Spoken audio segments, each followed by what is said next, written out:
Subscribe करिए हमारे channel Target UP TET CTET को और बेल आइकन को दबाइए।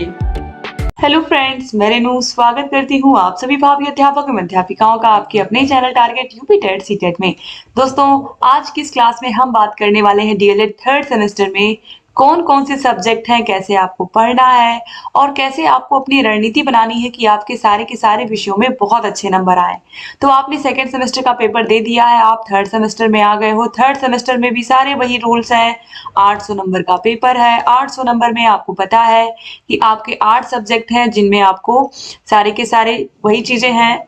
आठों के आठों सब्जेक्ट में आपको अच्छे नंबर लाने हैं, यानी कि आपका जो रिटन एग्जाम होगा, आंतरिक जो बाह्य मूल्यांकन होगा, रिटन एग्जाम, उसमें 8 सब्जेक्ट पढ़ने हैं। कैसे कौन कितने नंबर के होते हैं, कैसे आपको क्या क्या चीजें इसमें इस बार नहीं पढ़नी है, आपका टीचिंग किस सेमेस्टर में लगेगा, आपको फाइल कैसे बनानी होगी, ठीक है, और क्या क्या विषय ऐसे हैं जो आपको थर्ड सेमेस्टर में बहुत ज्यादा मेहनत करने की जरूरत है जिनमें, और कौन कौन से ऐसे विषय हैं जिनमें ज्यादा बैक आता है। तो इन सभी के बारे में हम बात करेंगे। तो थर्ड सेमेस्टर के सिलेबस को अच्छे से हम समझेंगे और थर्ड सेमेस्टर आपका बहुत इजी है, बिना किसी दिक्कत के, बस आपको अच्छे से पढ़ोगे तो बहुत आसानी से निकल जाने वाला है। तो चलिए स्टार्ट करते हैं। यहाँ पर हम सारे के सारे विषयों की जानकारी सबसे पहले हम ले लेते हैं कि कौन कौन से विषय हमें पढ़ने हैं, फिर कितने नंबर का है, कैसे पढ़ना है। देखिए, शैक्षिक मूल्यांकन पहला पेपर आपका, ठीक है। फिर दूसरा है समावेशी शिक्षा, तीसरा है विज्ञान, चौथा है गणित, पांचवा है सामाजिक अध्ययन, छठवां है संस्कृत, सातवां है कंप्यूटर और आठवां है हिंदी। सेम उस तरीके से 3 दिन का पेपर होगा, आपको पता ही है। अब यहाँ पर हम समझते हैं ध्यान से सारे विषयों में हमें क्या क्या पढ़ना है। तो सारे विषयों में हमें क्या क्या पढ़ना है, सबसे पहले यहाँ पर आप देखिए, जो पहला पेपर है आपका 50 नंबर का, इसमें आप लोगों को पता, अगर 25 से कम आए तो आप क्या हो जाओगे, आप फेल हो जाओगे, इसमें आपका बैक लग जाएगा इस सब्जेक्ट में। तो ऐसा होना नहीं चाहिए, इस पर आपको सोचने की जरूरत नहीं। वही 50 नंबर वाले पेपर में 25 नंबर और 25 नंबर वाले पेपर में 12 नंबर से कम अगर होंगे तो आपका उस सब्जेक्ट में बैक लग जाएगा। तो शैक्षिक मूल्यांकन में आपको पढ़ना क्या है, आपको पता है कि आप स्कूल में पढ़ते हो, आपके टेस्ट होते हैं, आपकी बहुत सारी चीजें होती हैं। ये जानने के लिए शिक्षक क्या करते हैं, आपको कोई चैप्टर पढ़ाया गया, आपने उसको अच्छे से पढ़ा। अब अगर टीचर ये जानना चाहे कि आपने आपको जो चैप्टर अच्छे से पढ़ाया गया उसको आपने कितना सीखा, तो उसके लिए टीचर क्या करेगा, आपका टेस्ट लेगा, आपका एग्जाम लेगा, और यही होता है शैक्षिक मूल्यांकन। तो शैक्षिक मूल्यांकन में, शैक्षिक मापन में ये सारी चीजें आप अच्छे से पढ़ोगे कि जो शैक्षिक मूल्यांकन होता है वो क्या होता है। इसके अलावा क्रियात्मक शोध के बारे में आप पढ़ोगे। क्रियात्मक शोध, ये जो है, ये जो आप देख रहे हो यहाँ पर, ये जो टॉपिक है क्रियात्मक शोध, ये लगभग आधा सिलेबस ही है आपका। क्रियात्मक शोध के बारे में हर चीज यहाँ पर मैं आपको समझाऊंगी। क्रियात्मक शोध होता क्या है, तो सबसे पहले बहुत ही आसान सा ये है, तो यहाँ पर मैं आपको बता दे रही हूँ क्रियात्मक शोध होता क्या है। तो यहाँ पर देखिए, जो क्रियात्मक शोध होता है, किसी भी समस्या का जो सोल्यूशन है वो हमें खुद ढूंढना होता है, यानी कि अपनी समस्या है तो समाधान भी हमारा ही होगा। यानी कि कोई भी समस्या हमारे घर में, हमारे संस्था में, हमारे स्कूल में, हमारी फैक्ट्री में, हमारे संस्थान में अगर आता है तो उस समस्या का समाधान हम खुद करते हैं। एक निश्चित प्लान बना करके हम उस समस्या का समाधान खुद करते हैं, यही होता है क्रियात्मक शोध। तो शैक्षिक मूल्यांकन बहुत ही छोटा सा पेपर है और इसको बहुत अच्छे से हम पढ़ेंगे और बहुत मजा आने वाला है आपको इसमें। और समावेशी शिक्षा, जैसा कि नाम ही है, समान रूप से शिक्षा सभी बच्चों को, ये आपका सेकंड पेपर है, ये भी 50 नंबर का ही है। तो शैक्षिक मूल्यांकन में थोड़ा बहुत आपको समझ में आ गया होगा कि क्या चीजें आपको पढ़नी है। अब समावेशी शिक्षा जो है, समावेशी शिक्षा समान रूप से सभी को शिक्षा की बात करेगी, शिक्षा के सार्वभौमिकरण की बात करेगी, यानी कि सभी बच्चों, कोई भी बच्चा समाज के किसी भी वर्ग से, किसी भी तबके से आता हो, सभी बच्चों को शिक्षा का समान रूप से अधिकार है, सभी बच्चों को शिक्षा मिले, यही है समावेशी शिक्षा में। सभी बच्चे, चाहे कोई बच्चा दिव्यांग हो, यानी कि किसी प्रकार से उसकी हड्डियों में कोई प्रॉब्लम हो, किसी बच्चे को देखने में समस्या है, किसी बच्चे को सुनने में समस्या है, किसी बच्चे को बोलने में समस्या है, कोई भी समस्या है, सारे बच्चों को एक ही कक्षा में बैठा करके जब हम पढ़ाते हैं तो यही होती है समावेशी शिक्षा। सारे के सारे बच्चे जिनको किसी प्रकार की कोई भी डिसेबिलिटी है, लेकिन उनको हम एक ही कक्षा में बैठा करके बच्चों को, सामान्य बच्चों के साथ पढ़ा रहे हैं, तो ये होती है समावेशी शिक्षा। ठीक है, तो समावेशी शिक्षा में हम प्रतिभाशाली बच्चों के बारे में पढ़ेंगे, सामान्य बच्चों के बारे में पढ़ेंगे, ठीक है, विशेष बच्चे, इन सभी के बारे में हम पढ़ने वाले हैं। तो समावेशी शिक्षा में भी आपको समझ में आ गया होगा कि क्या क्या चीजें पढ़नी है। ठीक है, तो ये भी बहुत आसान है, और इसमें किस तरीके से हम, जो विकलांग बच्चे हैं या दिव्यांग बच्चे हैं, उनको किस तरीके से हमें पढ़ाना है कि उनको सारी चीजें वो भी सामान्य बच्चों की तरह ही अपना जीवन यापन कर पाएं, वो भी रोजगार कर पाएं, इन सभी के बारे में बहुत अच्छे से समावेशी शिक्षा में आपको पढ़ना है। और ये बहुत इंटरेस्टिंग पेपर है, आपको मजा भी आएगा पढ़ने में।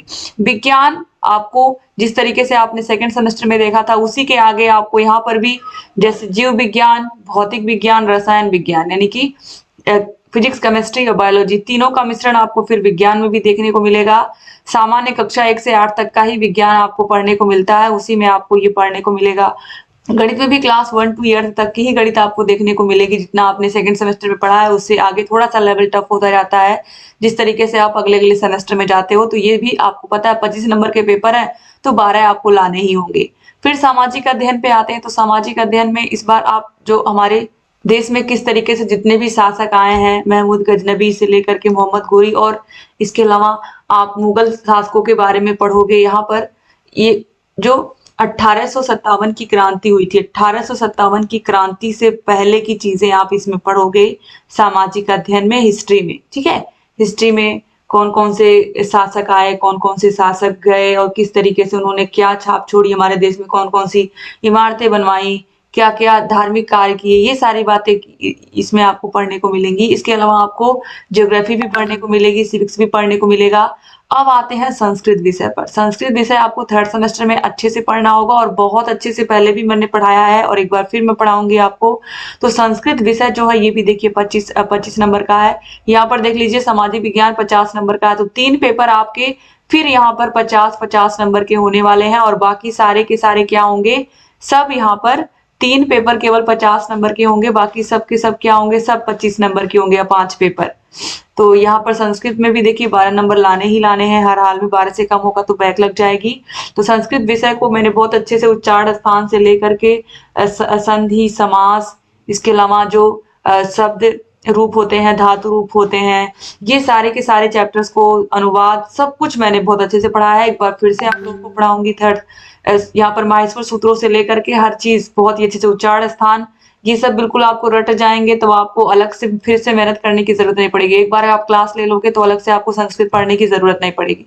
फिर यहाँ पर कंप्यूटर है दोस्तों, कंप्यूटर आपने फर्स्ट सेमेस्टर में पढ़ा ही है, तो उससे आगे की चीजें आपको पढ़ने को मिलेंगी थर्ड सेमेस्टर में। और फिर उसके बाद लास्ट में आता है हिंदी आपका, और हिंदी चारों सेमेस्टर में होता ही है, तो हिंदी भी देखिए 25 नंबर की होगी और 12 नंबर तो आपको लाने ही होंगे। तो इस तरीके से यहाँ पर ये जो थर्ड सेमेस्टर है, यहाँ पर अब आपने ये जान लिया कि आपको थर्ड सेमेस्टर में पढ़ना क्या है। तो थर्ड सेमेस्टर आपका बहुत ईजी है, अगर आप अच्छे से पढ़ोगे तो बहुत अच्छे नंबर लेकर के आओगे अपने थर्ड सेमेस्टर में। अब चलिए यहाँ पर हम देख लेते हैं थर्ड सेमेस्टर में यहाँ पर कौन से स्कूल में टीचिंग लगती है। तो क्लास 1 to 5 में ही लगती है, लेकिन आपकी बार आपको क्लास 3rd, 4th, 5th के बच्चों को पढ़ाना रहेगा थर्ड सेमेस्टर में, क्योंकि सेकेंड सेमेस्टर में आपने फर्स्ट और सेकेंड के बच्चों को पढ़ाया था। तो यहाँ पर जो आपका लेसन प्लान बनेगा, जो आपकी फाइल बनती है इंटर्नशिप वाली, लेसन प्लान वाली फाइल में आप क्लास 6, 3rd, 4th, 5th के बच्चों का यहाँ पर आप लेसन प्लान बनाओगे। और ऑलरेडी मैंने लेसन प्लान वाली जो यहाँ पर पूरी की पूरी कॉपी है वो मैंने शेयर की है, अगर आपको नहीं मिलेगी तो आप कमेंट करिएगा। तो यहाँ पर फाइल, इंटर्नशिप फाइल कैसे बनानी है, इस पर मैंने 2 वीडियोस ऑलरेडी पहले ही डाल दी हैं। थर्ड सेमेस्टर में कैसे फाइल बनानी है उसको आप देख लीजिएगा। तो थर्ड सेमेस्टर में यहाँ पर आपने देख ही लिया है कि आपका टोटल फिर यहाँ पर 275 नंबर का यहाँ पर पूरा का पूरा आपका जो रिटन एग्जाम है, जो वह मूल्यांकन होगा। बाकी 100 नंबर का आपका इंटर्नशिप होगा और यहाँ पर 425 नंबर का आपका होगा प्रैक्टिकल आंतरिक मूल्यांकन, जो आपके कॉलेज में आएंगे आपका प्रैक्टिकल लेने। तो इस तरीके से फिर आपका 800 नंबर का ये पूरा का पूरा सेमेस्टर हो जाएगा। तो आपको इस तरीके से मेहनत अच्छे से करनी है कि थर्ड सेमेस्टर में आप सेकंड सेमेस्टर में जिस तरीके से आपके सारे पेपर अच्छे हुए हैं, आपके थर्ड सेमेस्टर में भी सारे के सारे पेपर अच्छे हों। तो यहाँ पर थर्ड सेमेस्टर में आप कौन से विषय को पहले पढ़ना चाहते हैं, शैक्षिक मूल्यांकन, समावेशी शिक्षा या सामाजिक अध्ययन, विज्ञान, गणित, यहाँ पर ये तो दोनों मेन पेपर्स हैं, इनको तो आपको पढ़ना ही है। तो इनमें से आप क्या पढ़ना चाहते हो आप कमेंट करिएगा। और थर्ड सेमेस्टर में आपको क्या प्रॉब्लम कहाँ पर फेस करने को आपको लग रहा है दिक्कत होगी, तो आप कमेंट करिएगा।